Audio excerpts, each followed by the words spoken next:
Hello beautiful peoples, ఈరోజు సింపుల్గా టేస్టీగా టమాటా రసం ఎలా చేయాలో చూపిస్తాను. స్టవ్ మీద కడాయి పెట్టి ఆయిల్ వేసుకోవాలి.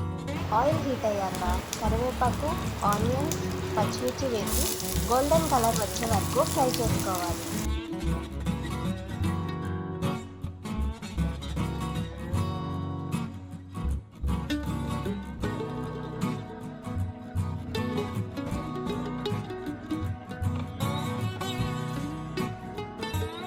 పసుపు చిటికెడంత,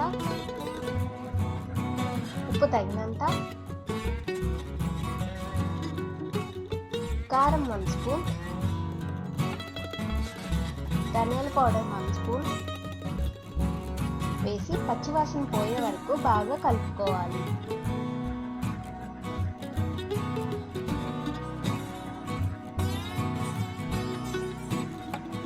టమాటాలను మెత్తగా రసం చేసుకొని పక్కన పెట్టుకున్నాం కదా, ఇప్పుడు ఆ రసాన్ని వేసి ఒకసారి కలుపుకొని మూత పెట్టి 5 నుంచి 10 నిమిషాలు మీడియం ఫ్లేమ్లో పెట్టి మరగనివ్వాలి.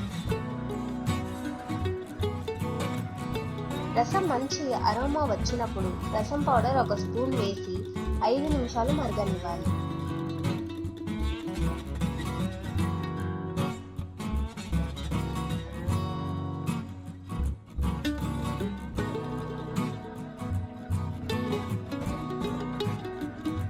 ఇప్పుడు స్టవ్ ఆఫ్ చేసుకొని పక్కన పెట్టుకుందాం.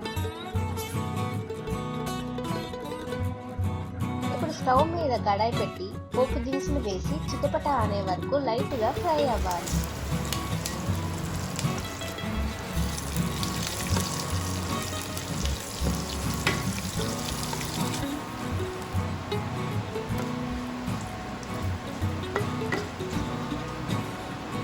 ఆ పోపును టమాటా రసంలో వేసి చివరిగా ఫ్రెష్ కొత్తిమీర వేసి సర్వ్ చేసుకోండి. అంతే అండి, ఎంతో సింపుల్గా టమాటా రసం రెడీ అయిపోయింది. ఈ టమాటా రసం అయితే రైస్తో చాలా టేస్టీగా ఉంటుంది. మళ్ళీ ఇంకో టేస్టీ రెసిపీతో కలుద్దాం. Thank you for watching.